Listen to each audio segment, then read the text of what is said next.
Nós vamos encerrar hoje uma sequência de palavras falando a respeito de justificação. Hoje nós vamos falar, alimente-se da palavra da justiça. Nós já vimos aqui durante os últimos 3 domingos muito a respeito desse tema que é tão importante. Na verdade, o tema justificação é a base da nossa fé. É nós compreendermos isso, para que a gente possa ser alicerçado, enraizado em algo verdadeiro, em algo poderoso, que nos impulsiona não para ter uma vida medíocre aqui na terra, mas poder viver e reinar sobre as circunstâncias. Não à toa, lá em Romanos 5,17, lá vai dizer assim: porque a abundância da graça e o dom da justiça, pela abundância da graça e pelo dom da justiça, você vai poder reinar em vida. Quantos querem reinar em vida? Diga amém.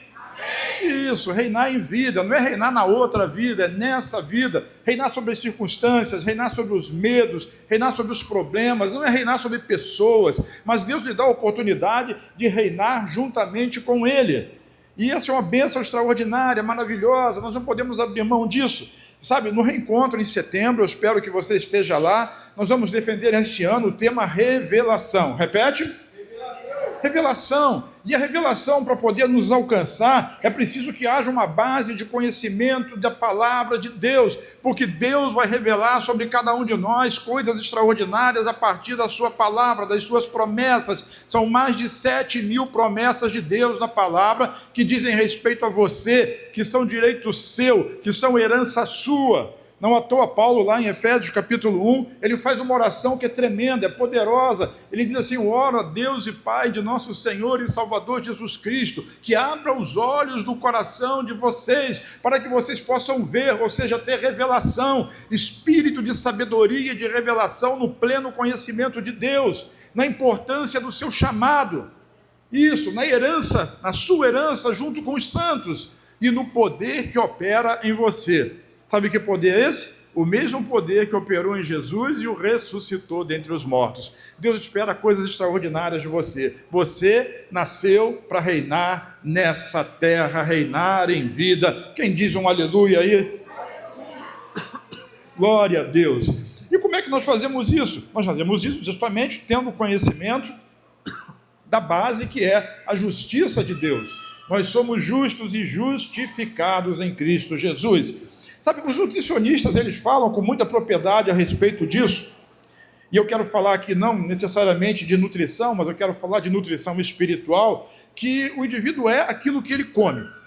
A vida dele vai se desenvolver em cima das suas refeições, daquilo que ele come, daquilo que ele gosta. E muitos de nós tem muita atração, os olhos brilham para coisas que resolvem o nosso problema rápido. Eu estou com muita fome, então eu vou comer um biscoito recheado.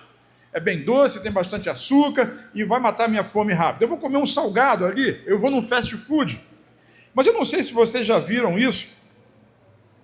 Há algum tempo atrás foi feita uma pesquisa numa rede de fast food famosa no Brasil e no mundo, não vou aqui dizer o nome, e pegaram uma pessoa saudável e colocaram essa pessoa para fazer um teste. Fizeram exames nela, faziam exames, contrataram um médico para acompanhar esse período e faziam exames nessa pessoa a cada 7 dias. Fizeram antes de começar, a pessoa perfeitamente saudável, e durante um período de 30 dias ela ia fazer um jejum, olha só, hein, que jejum, hein? Um jejum apenas comendo comidas daquela marca de fast food.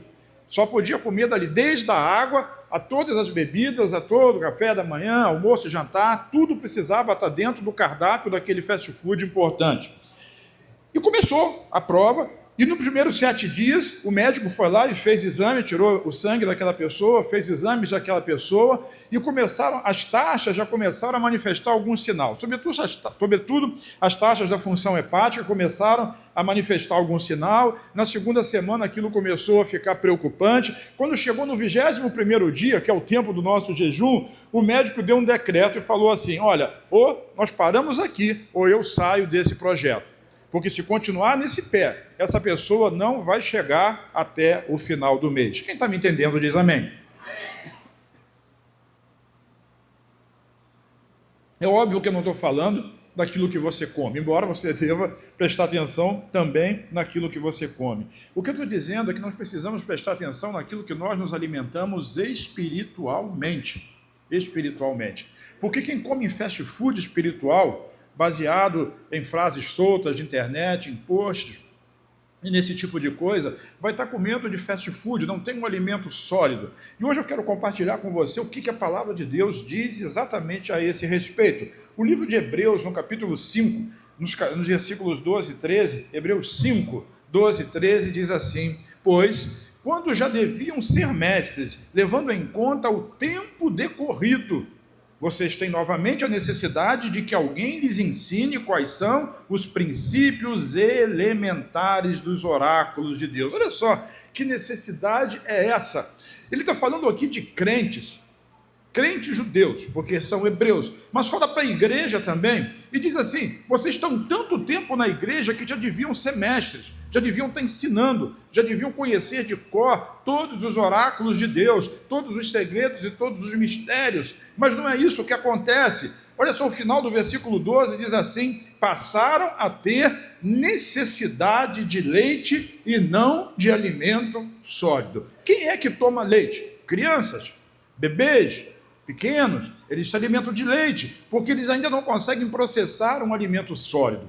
Eu quero dizer para você nessa noite que o que nós temos declarado aqui sobre a sua vida é alimento sólido. Alimento sólido, não é leite espiritual. E hoje você vai ter mais uma porção desse alimento. E eu oro ao Senhor para que você tenha a revelação dessa palavra, para que ela não seja simplesmente mais alguma coisa que você está ouvindo, mas que possa ser algo transformador na sua vida, em nome de Jesus. O versículo 13 então diz assim: ora, todo aquele que se alimenta de leite é inexperiente na palavra da justiça. Por quê? Porque é criança. Criança, como diz o apóstolo João na sua carta, existem crianças, existem jovens e existem adultos espirituais. As crianças, elas necessitam do leite espiritual. Vamos orar ao Senhor mais uma vez? Pai, nós declaramos a Tua graça, Senhor, nessa noite. E pedimos, ó Deus, a total e completa intervenção do Espírito Santo sobre as nossas vidas, em nome de Jesus. Eu oro, Senhor, quebranta o nosso coração. Quebranta o nosso coração como o Senhor fez lá na parábola do olheiro, Senhor. Quebranta, quebra, Senhor, a nossa arrogância, quebra, Senhor, o nosso orgulho, quebra, Senhor Deus, aquele pseudo-conhecimento que nós achamos ter da palavra da verdade e nos revela nessa noite a Tua perfeita, agradável vontade. Ó Deus, nos leva para outro nível de fé, de experiência na presença do Senhor. Eu oro em nome de Jesus. Quem diz amém comigo? Amém. Glória a Deus. Então, a palavra da verdade, o que é um leite espiritual e o que é um alimento sólido? Eu acho que é bom a gente fazer essa distinção. Leite espiritual é aquilo que você dá para a criança. A Isabel estava lá em casa hoje e um monte de vezes o Daniel precisava correr atrás dela, ou a Moná, para dizer: não faz isso, não pega naquilo, não toca nisso, cuidado aí, vai derrubar. Se derrubar vai se machucar, vai quebrar, isso é do vovô, isso é da vovó. Não faz, não pode. Lei. Não pode, não faça, não toque, não pegue. Isso é leite espiritual. Então, uma igreja que é alimentada com esse tipo de regra, que o pastor vem aqui para frente e diz: irmão, você não pode fazer isso. Irmão, você não pode fazer aquilo. Irmão, toma cuidado com o seu comportamento. Irmão, olha como é que você se comporta na frente das pessoas. Irmão, olha como é que você se comporta dirigindo o seu carro. Irmão, olha como você se comporta no seu trabalho. Irmão, olha como você se comporta quando está jogando futebol. Irmão, olha como você se comporta quando está, enfim, quando está fazendo qualquer coisa que diga respeito à sua vida. Isso é leite espiritual. Então, esse tipo de alimento, ele não muda a vida, ele é apenas cerceador de comportamento.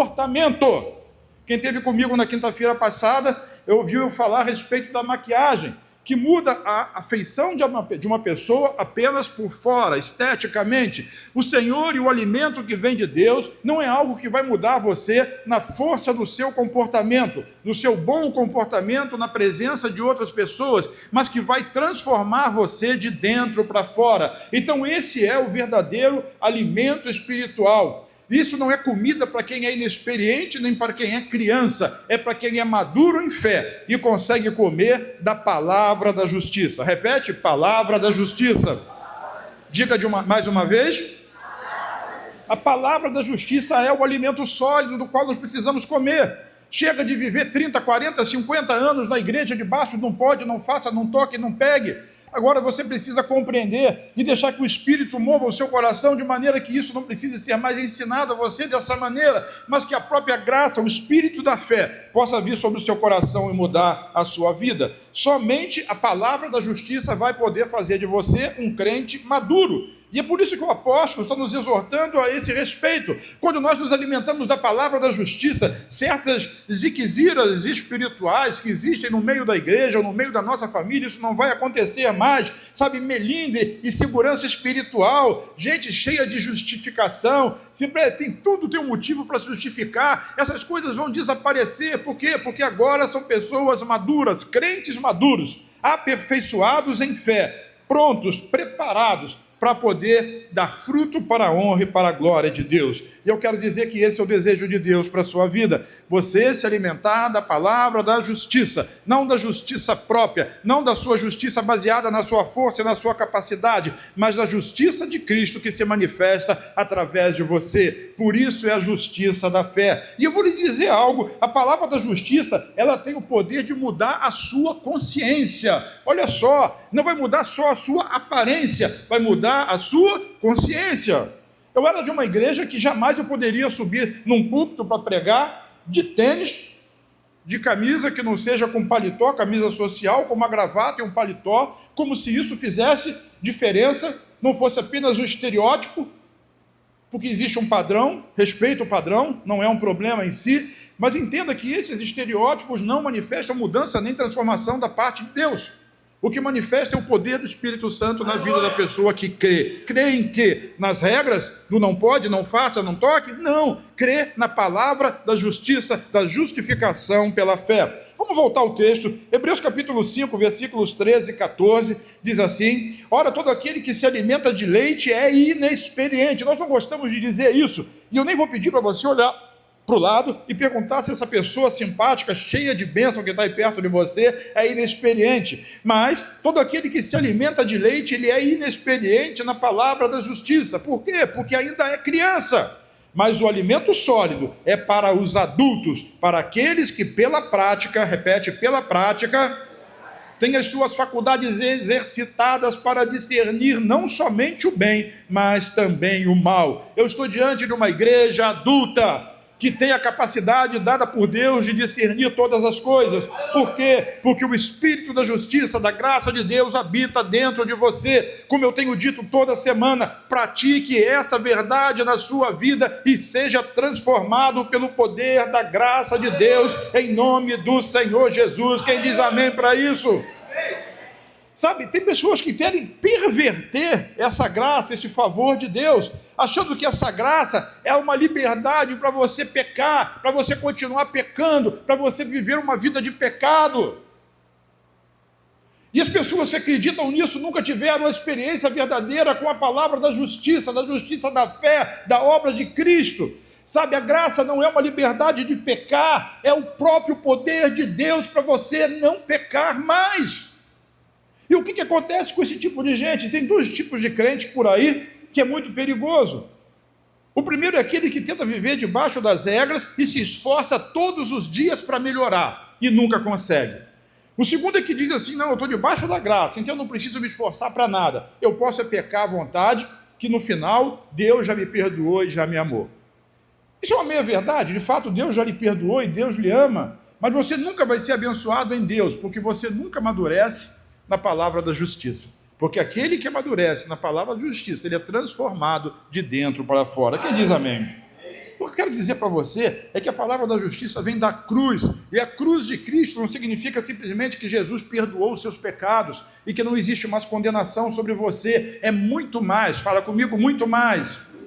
Sabe, você está completamente fora agora da jurisdição do pecado, você não está mais debaixo do pecado, agora você não está mais debaixo da influência do pecado, você está debaixo da influência do Espírito Santo de Deus na sua vida. Quando você creu em Cristo, o pecado que era a sua base, agora não é mais, agora a sua base é a justiça de Deus pela fé, o seu fundamento hoje está na justiça que vem de Deus. Então, quando você entende que a justiça de Deus em Cristo Jesus é a sua justiça, a sua vida vai mudar. Quantos querem reinar em vida? Você reina em vida a partir desse conhecimento. E a partir do conhecimento, você precisa ter a revelação, aplicar isso na sua vida diária, e você vai perceber que a sua vida vai ser completamente diferente. problemas, circunstâncias, questões familiares, doenças, enfermidades, ora, muitas coisas. Vamos ver algumas delas aqui. Qual é o poder da morte de Cristo, então? O poder da morte de Cristo é que desliga você de todo o mal. Você não está mais ligado ao mal. A morte de Jesus desliga você do pecado, da doença, da derrota, da pobreza, de todas essas coisas na sua vida. Porque quando Jesus morreu, você morreu com ele. Olha só que coisa! É um milagre que aconteceu. O que isso significa? Significa, por exemplo, que a doença não é mais a palavra final sobre o seu corpo. Quantas pessoas vivem com medo da morte e com medo da enfermidade, mas a doença não é mais a palavra final. Existe uma outra palavra que sobrepõe-se à palavra da enfermidade. Mateus 8,17, por exemplo, diz assim, o livro de Mateus, o evangelista Mateus, parafraseando Isaías 53, ele diz assim, para se cumprir o que foi dito por meio do profeta Isaías. Ele mesmo, fala comigo, ele mesmo. Quem é ele mesmo? Diga Jesus. Então Jesus mesmo tomou as nossas enfermidades e carregou as nossas doenças. Essa é uma faceta da palavra da justiça. Qual é, pastor? É que Jesus já levou as suas enfermidades. Qual é o problema do crente? Ele não consegue acreditar, apesar de ser chamado de crente. O grande problema dele é justamente não acreditar, porque ele está sentindo uma dor no pé, porque ele está sentindo uma dor de cabeça, uma dor de dente, então ele acha que ele não é justo, mas isso não muda a sua posição. Aquele estado momentâneo não vai determinar o fim da vida dele. Aquele estado momentâneo é, como diz o texto, apenas um estado momentâneo. Você é abençoado e justo diante de Deus, não por aquilo que você faz, mas por aquilo que Jesus fez na cruz do Calvário, no seu lugar. E com relação à doença, está muito claro, ele levou sobre si algumas das suas enfermidades, ele levou sobre si só as enfermidades virais, ele levou sobre si só as... Não, ele levou todas elas, diga todas. Essa é a palavra da justiça. Essa é a palavra da justiça, irmão. Quando nós cremos nela, nós desfrutamos dessa verdade na nossa vida. Quem diz amém? Você quer desfrutar dessa bênção na sua vida? Alimente-se da palavra da justiça. Deixa de ser criança, não fica tomando leite espiritual. Ah, pastor, eu posso fazer isso? Ah, pastor, eu posso pular fogueira junto com o pastor Luiz no sábado? Ah, pastor, eu posso andar em cima da brasa da fogueira? Se fosse você, não andava, tu vai queimar o pé. Mas pode. Você pode fazer o que você quiser. Paulo ensina isso. Todas as coisas me são lícitas. Mas ele conclui essa história dizendo, nem todas elas me convêm. Então agora eu não preciso dizer para você, olha, você pode ou você não pode, você se comporta assim ou você se comporta assado. O próprio Espírito dentro de você, ele vai mostrar para você. Porque agora você é convencido do Espírito Santo que você, diga eu, sou justiça de Deus em Cristo Jesus. Não é isso? Jesus disse que o Espírito Santo viria, ele precisava ir para que o Espírito viesse. Quando ele viesse, nos convenceria do pecado, convenceria o mundo do pecado, o crente da justiça. Sabe, nós somos justiça de Deus em Cristo Jesus. Uma outra questão da morte de Jesus é que agora a pobreza ela é ilegal na sua vida. E não estou falando apenas de pobreza material, falta de dinheiro. Eu estou falando da pobreza de espírito. Sabe, daquele indivíduo que é medíocre nos seus pensamentos, que acha que as coisas boas nunca vão acontecer com ele, porque estão ligados ao faz, não faz, teve oportunidade, não teve oportunidade. Deus é bom e dá oportunidade para todas as pessoas. 2 Coríntios capítulo 8, versículo 9, diz assim, pois conheceis a graça do nosso Senhor Jesus Cristo, que sendo rico, diga sendo rico, ele tornou-se pobre por sua causa, para que fosseis enriquecidos na sua pobreza. Você crê na palavra da justiça? Sabe, essa é a palavra da justiça. É a palavra que libera a bênção sobre a sua vida, a graça de Deus sobre a sua vida. Diz aleluia, irmão. Aleluia, essa é a bênção de Deus sobre a sua vida. E essa justiça não está baseada naquilo que você faz, está baseada naquilo que você crê. Por isso se chama justiça da fé. Você precisa orar a Deus todos os dias para ter revelação dessa verdade. Justiça da fé em Cristo Jesus. Vou dizer mais uma, a derrota não é o seu fim. O diabo ele vem matar, roubar e destruir, mas a destruição e a derrota não é o seu fim, porque na cruz Jesus estabeleceu definitivamente a sua vitória. A vitória de Cristo é a minha vitória. Ora, meu Deus, abre os olhos do nosso coração. Provérbios 24:16 diz assim, porque 7 vezes cairá o justo, mas ele se levantará.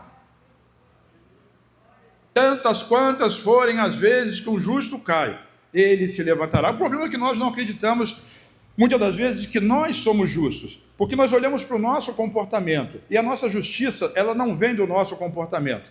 Nós vimos algumas semanas atrás que todos pecaram, não existe nenhum justo, todos carecem da glória de Deus, mas gratuitamente, pela fé, pela graça, Deus nos ofereceu o Senhor Jesus. Nele nós fomos feitos justiça de Deus, aleluia. Romanos 5:21, não é isso? 2 Coríntios 5:21 diz lá, aquele que não tem pecado, Deus o fez pecado por nós, para que nele, em Cristo, nós fôssemos feitos justiça de Deus. A justiça de Deus é pela fé na obra de Cristo, e isso é algo extraordinário. Vire para quem está ao seu lado e diga: você pode não acreditar, mas você é justo, inocente diante de Deus.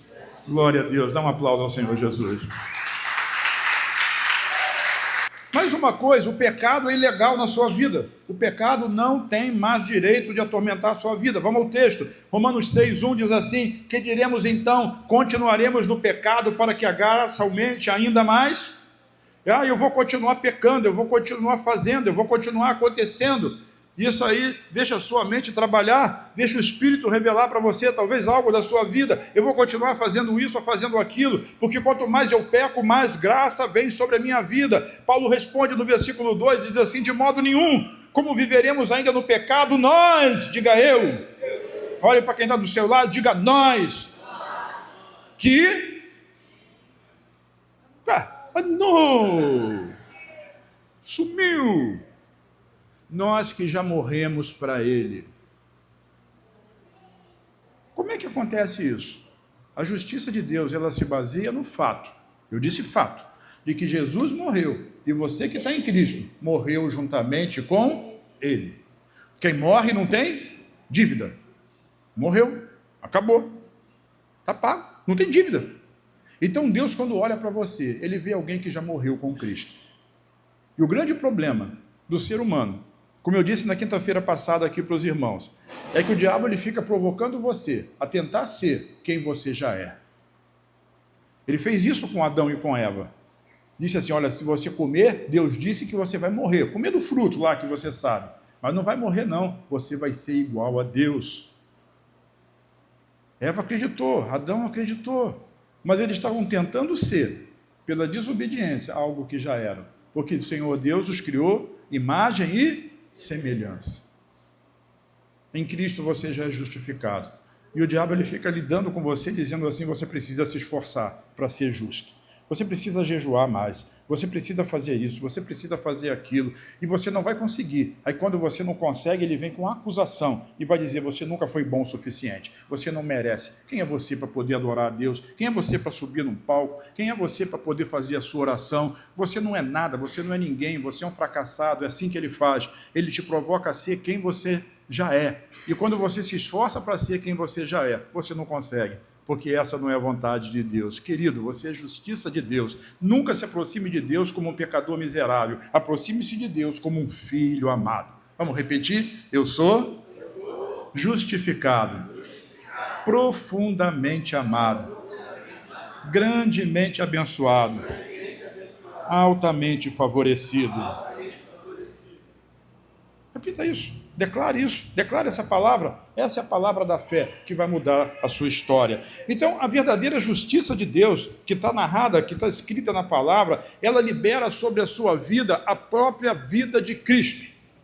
A própria vida de Cristo. Isso não é uma poesia, não é simplesmente uma canção, é algo verdadeiro, é fato constatado na vida de tantas e tantas pessoas que já experimentaram liberar da vida de Cristo. Então, cada processo de Jesus, da cruz, ele tem um simbolismo, um significado especial. Então, a vida, a morte, a ressurreição e a glorificação. Repete: a vida, a morte, isso, a ressurreição e a glorificação. Esses aspectos todos dizem respeito a nós, irmãos, nós, cada um de nós. Eles são armas espirituais na nossa vida para nós vencermos todos os dias as lutas e reinarmos sobre as circunstâncias.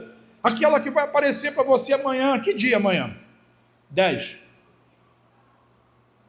Dia 10 remete a qualquer um de nós a alguma coisa. tu tem alguma coisa para pagar amanhã. E talvez você não tenha o recurso para poder fazer esse pagamento. O que Deus está querendo dizer é que você pode reinar sobre isso. Ele não vai depositar dinheiro na sua conta, mas o seu medo de não ter o recurso faz com que esse recurso, de fato, suma da sua vida e do seu poder, das suas mãos. Deus quer fazer você reinar em vida sobre as circunstâncias. Então, a vida, a morte, a ressurreição e a glorificação. Sabe, Jesus viveu para nos deixar a vida dele. Jesus morreu para que nós pudéssemos morrer a morte dele. Jesus ressuscitou para que nós pudéssemos ser justificados por ele. Jesus foi glorificado para que essa glória maravilhosa possa ser também derramada sobre as nossas vidas. Ou seja, ele viveu por você.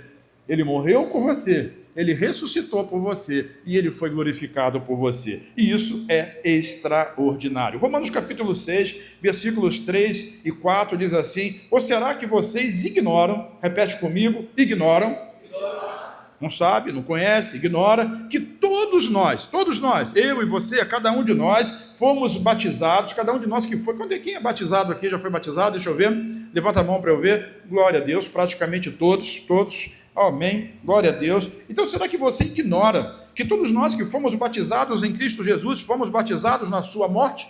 Não é assim? Que nós mergulhamos a pessoa, nós sepultamos a pessoa porque ela morreu para a sua vida velha e foi sepultada. Então todos nós morremos, fomos sepultados junto com Cristo. É uma morte que você não sentiu dor, que você não sentiu sofrimento, que você não se sentiu isolado nem sozinho, porque foi a morte de Jesus que estava apontando para a sua morte. Quem está me entendendo diz amém. E fomos sepultados com ele na sua morte, pelo batismo, para que como Cristo foi, diga ressuscitado dentre os mortos pela glória do Pai, assim nós andemos também em novidade de vida. Isso é o que a Bíblia diz, em Cristo nós somos nova criação, as coisas velhas já passaram, eis que tudo se fez novo. Mas isso não é poesia bíblica, é verdade bíblica sobre a sua vida. Você morreu para a sua vida velha. Essa é a verdade do Evangelho. Agora o que o mundo diz é assim: olha para o seu comportamento.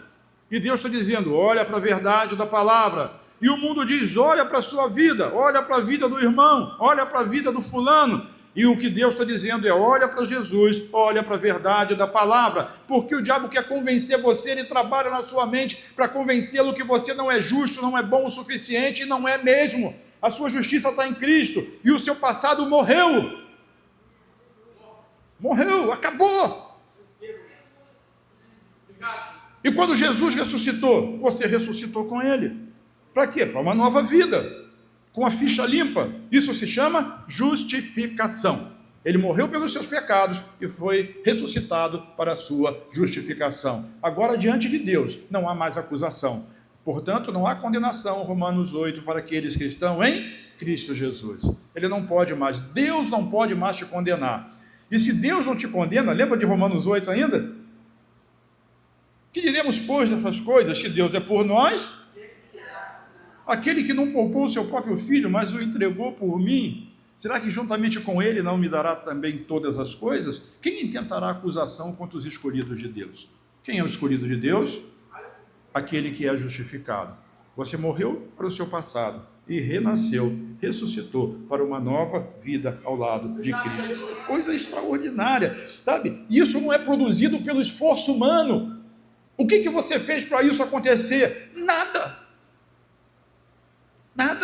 Mas aí o irmão vai ensinar você a dizer assim: não, você foi salvo pela graça de Deus, mas agora você tem que se esforçar mais. E esse esforço está levando você de volta ao leite espiritual. Você não se esforça para poder conseguir conquistar mais. Você se esforça porque a graça de Deus sobre a sua vida faz você amar e retribuir aquele que fez tudo por você. É completamente diferente. Viva e desfrute da bênção da vida de Deus sobre a sua vida. Então, a novidade de vida que o texto está falando aqui é quando você absorve a vida de Cristo na sua vida. Isso não é produzido por esforço humano. Romanos 6, ainda, versículo 5 e versículo 6, diz assim: porque se formos unidos com ele na semelhança da sua morte, certamente o seremos também na semelhança da sua ressurreição. O versículo 6, Paulo começa dizendo assim: sabendo isso, sabendo o quê? Vamos repetir? Porque nós fomos unidos com Cristo na semelhança da sua morte. Na semelhança por quê? Porque fisicamente você não morreu, ele morreu. Mas agora você está, quando você crê em Cristo, você está nele. Amém? Compreende isso? Quando você recebe Cristo como seu Salvador, você passa a estar nele, ele passa a estar em você. Então a morte de Cristo passa a ser a sua morte. Meu Deus, traz revelação para nós. Eu vou orar aqui de novo. Senhor Jesus, abre os olhos do nosso coração, nos permita entender isso. Pai, por favor, traz revelação. A morte de Cristo foi a sua morte. É isso que é verdade. E a ressurreição de Cristo foi a sua ressurreição. Agora você é justo. Aquele pastor Luiz, vou deixar você em paz um pouco, aquele Samuel safado, morreu. Morreu. Ele até parece com aquele Samuel safado. Mas agora não é mais, porque aquele Samuel safado morreu. E agora ressuscitou uma nova pessoa, uma nova criatura, sabe? E sobre ele não há mais condenação da parte de Deus. Deus olha para ele exatamente como olha para Jesus. Aí o versículo 6 diz assim: sabendo isso, Samuel, sabendo isso, que a sua velha natureza foi crucificada com ele, para que o corpo do pecado seja destruído e não sejamos mais escravos do pecado. Por quê? Porque você morreu para o pecado e agora você vive para Deus. Dá um aplauso a Jesus enquanto eu tomo uma água aqui. Deu até calor.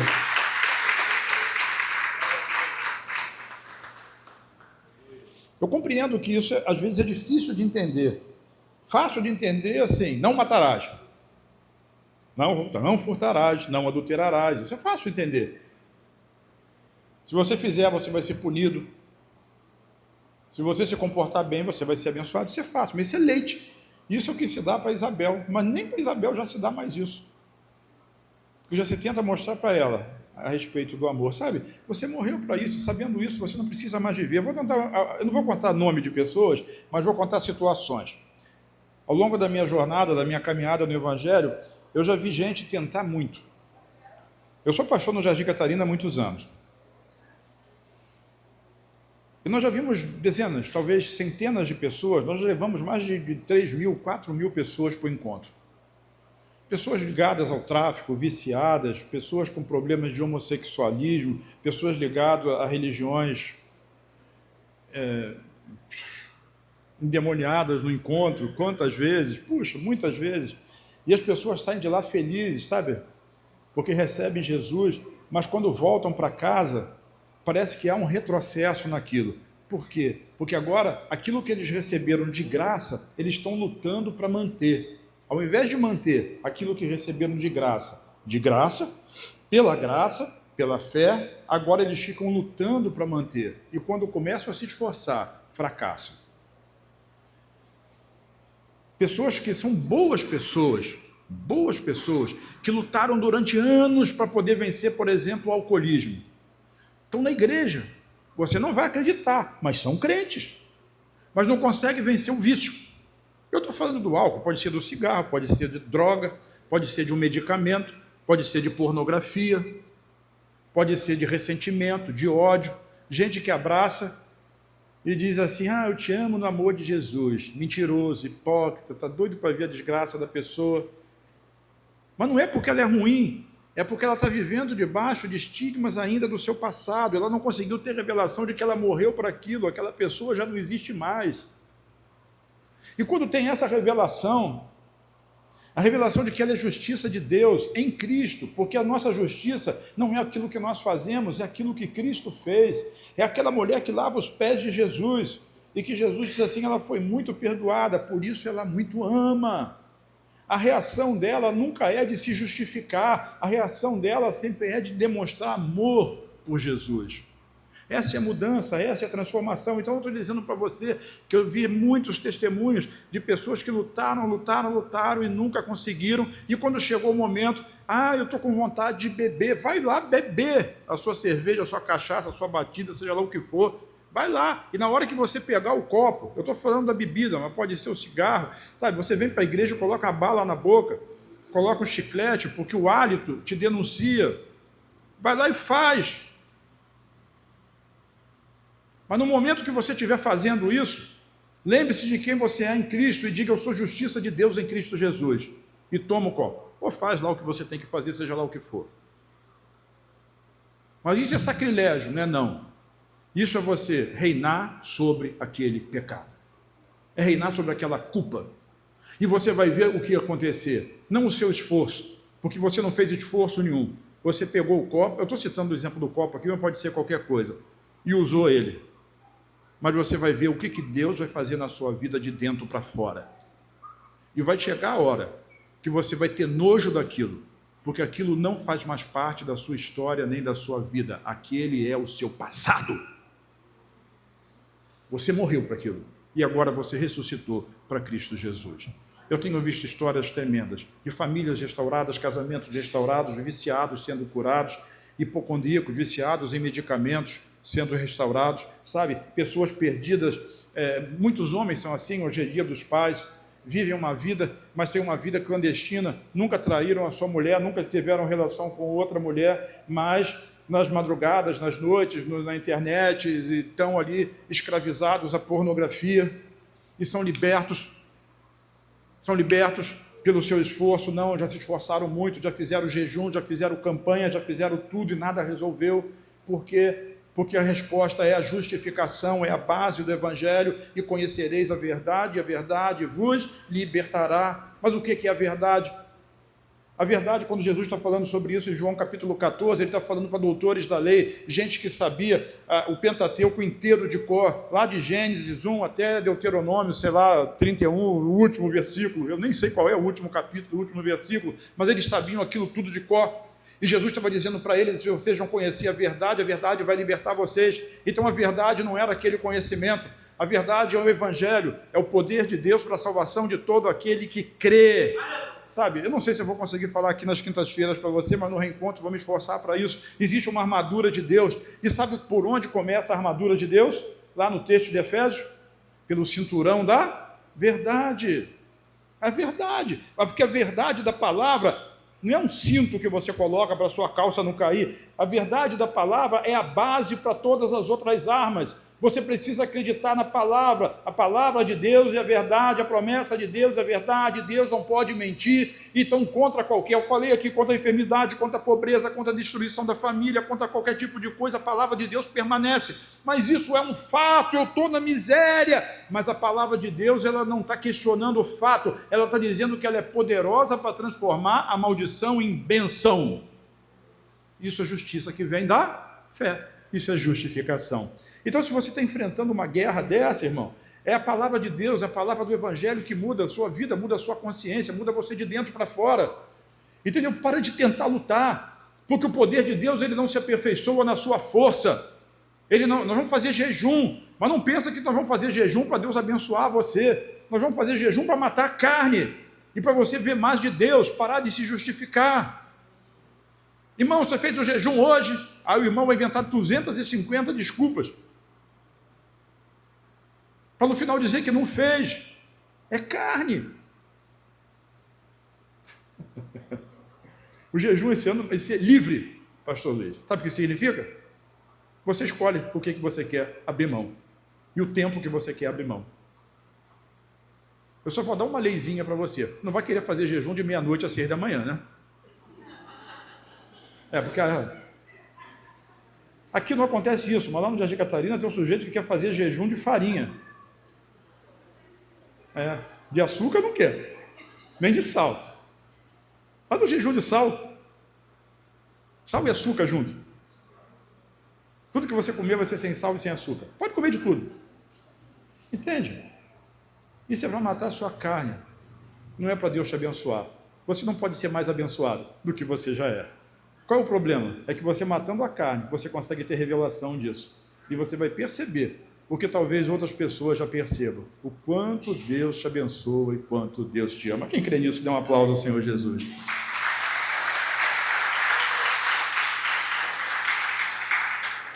Sabendo disso, É o que diz Paulo. O seu corpo não é mais escravo do pecado. Eu desafio você a fazer esse teste.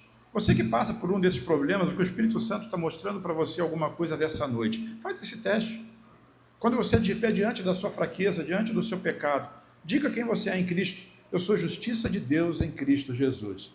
Eu sou filho amado. Isso, diga, eu sou abençoado, redimido. E aí, essa lista é enorme. Eu sou redimido, eu sou feito inocente. Deus me redimiu, me resgatou do império das trevas e me trouxe para o reino do seu Filho amado. Oh, meu Deus, traz revelação para nós. Como nós precisamos de revelação. Só nos livros de Paulo, nas cartas de Paulo, tem mais de 200 menções dizendo em Cristo e nele. Porque nós somos aquilo que Cristo é. Essa é a justiça da fé. Tudo que Jesus conquistou na cruz, diz a canção antiga, é meu direito, é minha herança. E a oração de Paulo é: abre os olhos do meu coração, para que eu veja a minha herança nos santos. Você não está enxergando a herança que Deus já deu para você. Por isso a nossa vida é medíocre.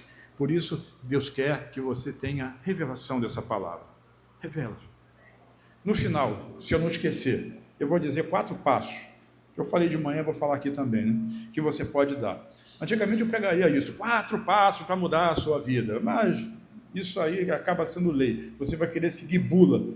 Mas entenda que essas coisas podem de fato mudar a sua história, mudar a sua família, mudar o seu comportamento. Mas antes de mudar o seu comportamento, vai mudar o seu coração.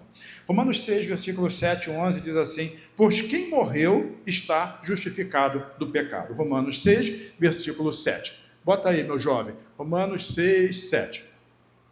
Já contei para vocês, uma vez eu estava pregando lá no Jardim Catarina, aí o abençoado estava demorando a colocar o texto, aí eu falei assim: ô fulano, tu fica vendo o jogo do Flamengo aí no celular, e por acaso tem jogo do Flamengo agora, né? Aí você fica vendo o jogo do Flamengo aí no celular e está dormindo no ponto. Aí todo mundo que estava em volta da mesa lá na 17 olhou para a cara do sujeito. Sabe por quê? Porque ele estava vendo o jogo do Flamengo. Oh, meu Deus. Opa! Romanos capítulo 6, versículo 7. Diz assim: pois quem morreu está justificado do pecado. Vamos repetir essa frase? Pois quem morreu está justificado do pecado. Vamos de novo? Pois quem morreu está justificado do pecado. Pergunta para quem está do seu lado: quem morreu? Tem 2 respostas certas para isso. A primeira é Cristo. E ele morreu. Amém? Amém. E a segunda é você. Porque você morreu com ele. Se você está nele, você morreu com ele. É a única forma de você estar nele. É você ter morrido para a sua vida velha e ter nascido de novo para uma nova vida com Cristo Jesus. Glória a Deus. Versículo 8, então, vai dizendo: ora, se já morremos com Cristo, cremos também que viveremos com ele. Sabemos que, havendo Cristo ressuscitado dentre os mortos, ele já não morre.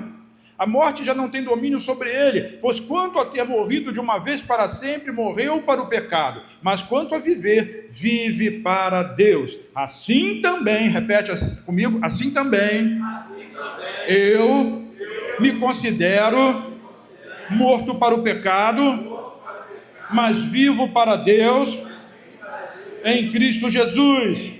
Essa é a verdade, o evangelho da justiça, da fé. Você morreu para o pecado e agora você vive para Deus em Cristo Jesus.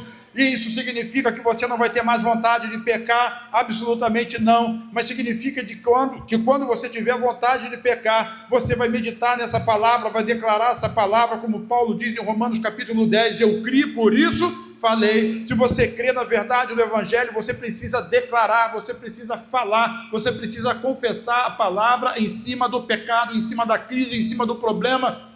Diga para o problema o tamanho do seu Deus. Isso é loucura. Essa é a loucura do evangelho, que confundiu os sábios desse mundo para exaltar aqueles que antigamente pareciam não ter sabedoria nenhuma. Pegou os fracos e fez deles fortes. Pegou os fortes e fez deles fracos.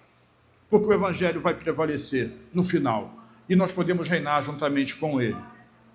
Ou não. Ou não. Oh, meu Deus, traz revelação para nós. Você é alguma coisa que tem que ser estudado pela NASA. Mas a NASA não tem capacidade de estudar esse tipo de coisa. Oh, meu Deus! A NASA foi descobrir que a Terra é redonda agora há pouco tempo. Isaías já escrevia isso na Bíblia, 700 anos antes de Jesus nascer, dizendo que o globo da Terra está debaixo dos pés de Jesus. Há 700 anos, nunca teve um foguete.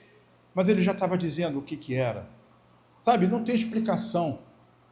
Não tem explicação, isso é espiritual. Por isso a lei, ela é leite para beber.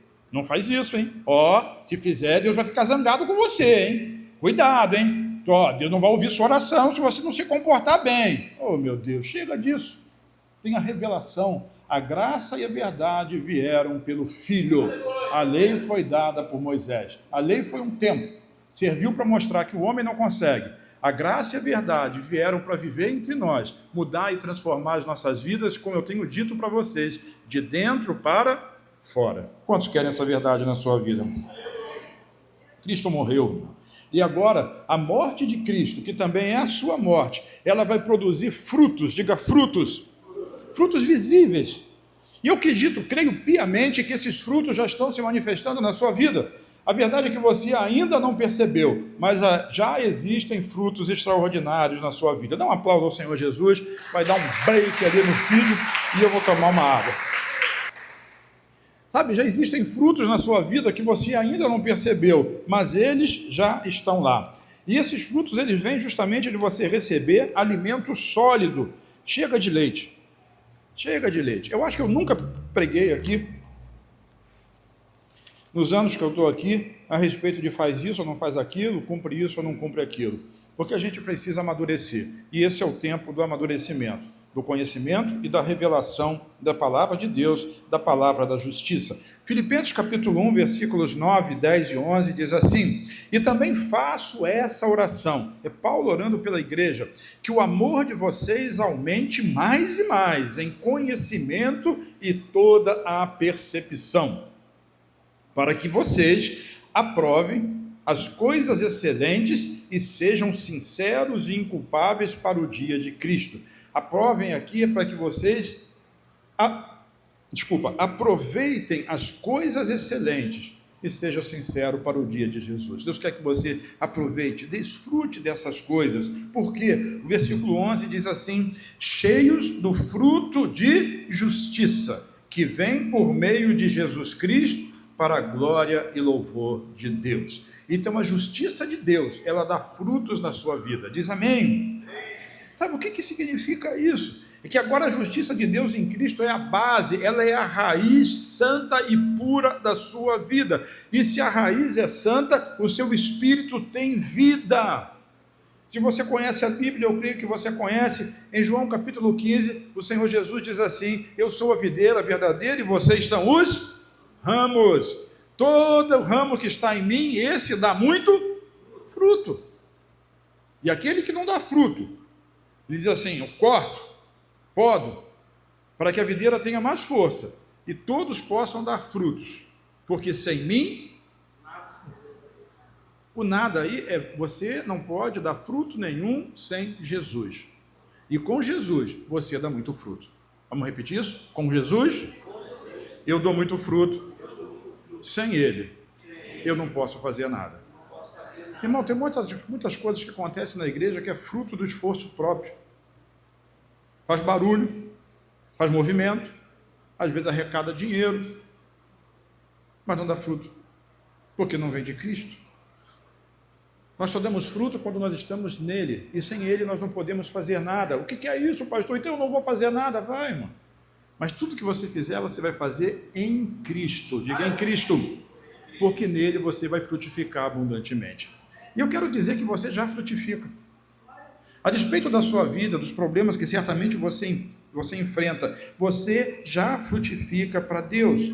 Mas com o passar do tempo, você vai perceber aquilo que as pessoas que estão perto de você já percebem, que existe algo diferente, que existe algo de Deus na sua vida, que existe um brilho que antes não existia, que existe uma vida, uma novidade de vida que antes não tinha. Eles não sabem explicar, mas essa é a vida de Jesus que está crescendo, crescendo, crescendo e abundando dentro da sua própria vida.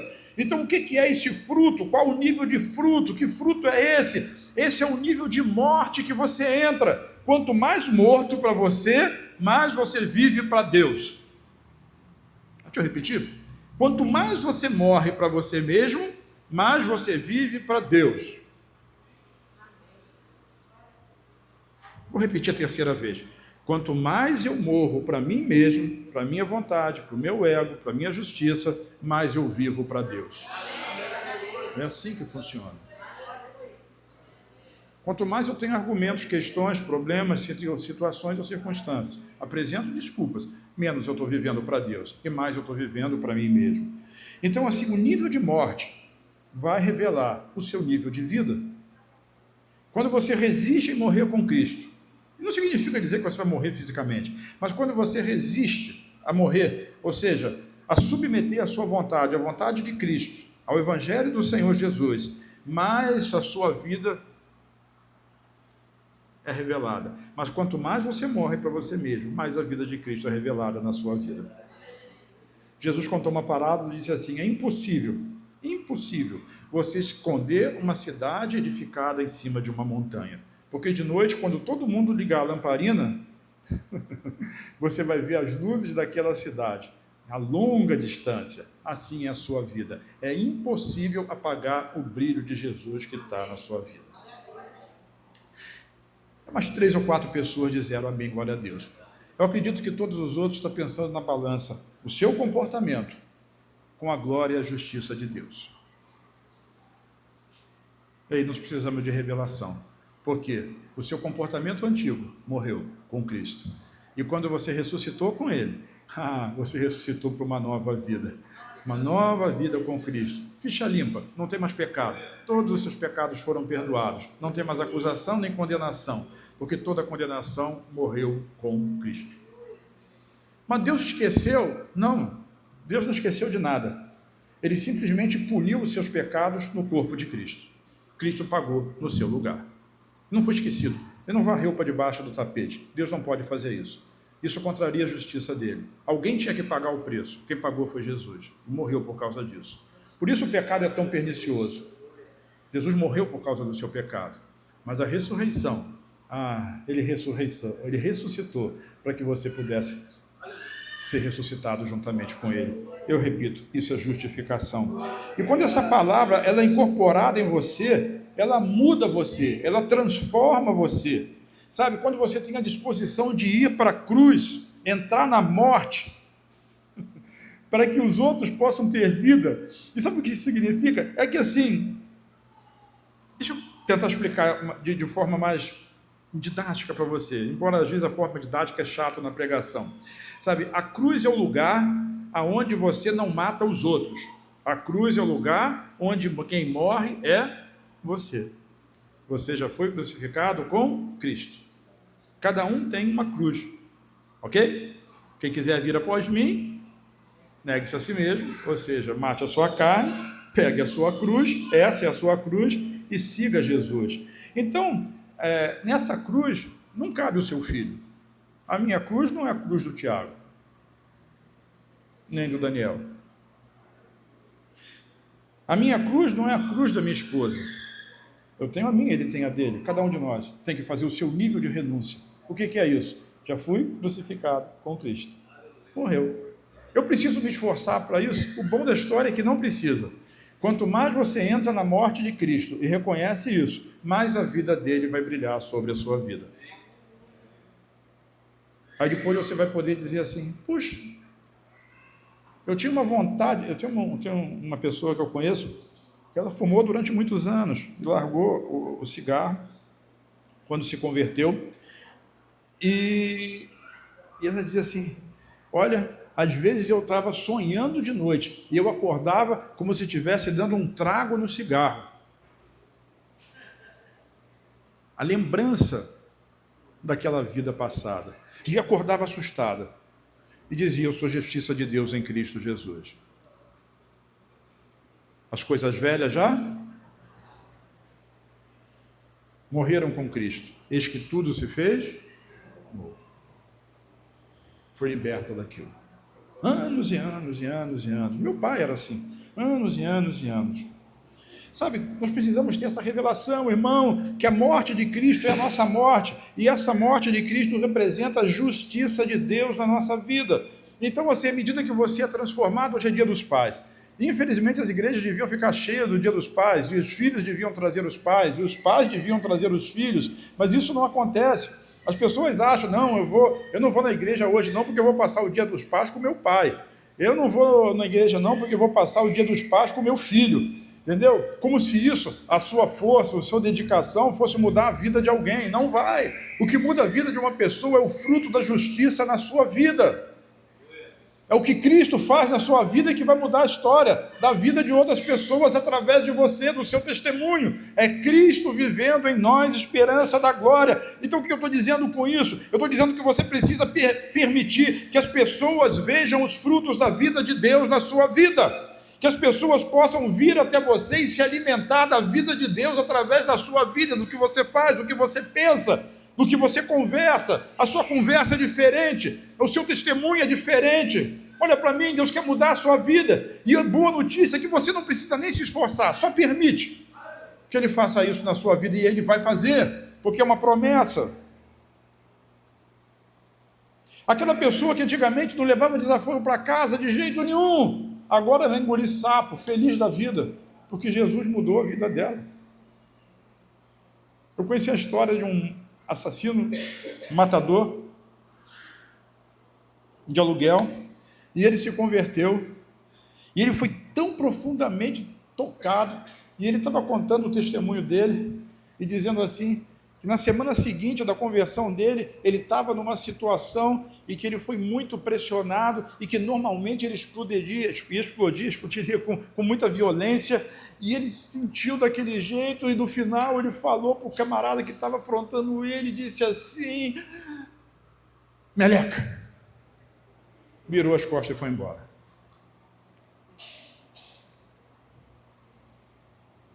É fruto da justiça de Deus, não é fruto do esforço humano.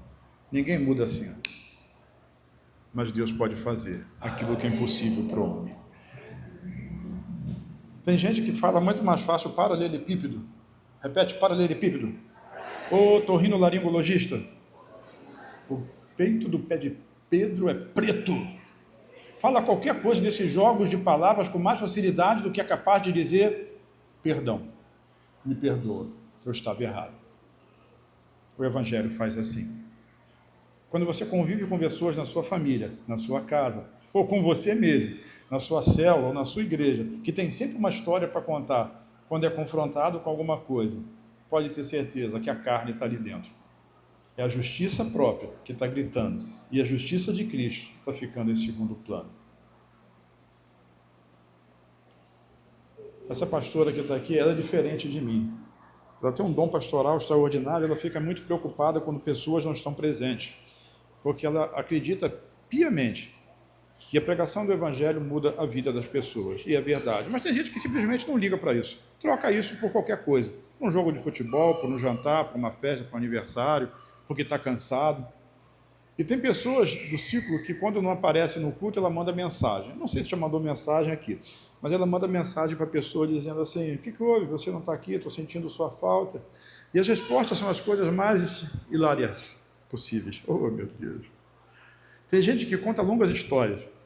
Aí você olha logo, está se justificando, está cheio da carne ainda, não morreu. Não percebeu que já morreu com Cristo. E tem gente que simplesmente diz assim, no culto da manhã é muito normal, perdi a hora. Aí eu fico pensando, como é que alguém consegue perder a hora 10 horas da manhã? Mas, perdi a hora. Ou pelo menos se justificou, falou a verdade. Me perdoa, semana que vem eu vou estar aí. E às vezes não está coisa nenhuma, né? Perde a hora de novo. Sabe, o Evangelho é que muda a pessoa. Ouvir a palavra da justiça é que alimenta você. Que tipo de crente você quer ser? Um crente meia boca, desnutrido, ou um crente nutrido com a palavra da verdade? Vai querer tomar leitinho para sempre? Vai querer mamar no TT até os seus 50 anos, 60? Ou vai comer comida sólida? A comida sólida é o Evangelho da graça, é a justiça de Deus que vem pela obra de Cristo na cruz. O leite espiritual é você ouvir, você pode fazer ou você não pode fazer. Você sempre depende do julgamento e da absolvição ou aprovação de alguém. No Evangelho da graça, o seu juiz é Cristo. A sua justiça é Jesus e Deus é o seu Pai. Quantos entendem isso? Digam amém. Ele é a nossa justiça. Nós estamos aqui não é para outra coisa a não ser para dar alimento saudável para você e para ver a sua vida ser completamente mudada e transformada pelo Senhor Jesus. E agora? Você vai comer qualquer coisa que vai encher o seu estômago? Você se familiarizou com uma postagem de internet, achou aquilo tão bonito e acha que aquilo vai sustentar a sua vida e vai ser a base para sustentar a vida que você quer levar? Ou você vai resolver escolher se alimentar da justiça de Deus, da palavra da justiça, que vai de fato mudar a sua história e mudar a sua vida? Sabe, essa é uma escolha que só você pode fazer. E eu vou dizer mais uma coisa, talvez você já tenha escolhido Cristo, e eu acho que nós estamos entre irmãos. Todos vocês já escolheram Cristo, mas tem muitas pessoas que escolheram a Cristo, mas que insistem em viver como crianças e não como crentes maduros. Quantos são crentes maduros e querem viver debaixo da palavra da justiça? Digam amém. Fica de pé comigo, então, em nome do Senhor Jesus. Oh, meu Deus.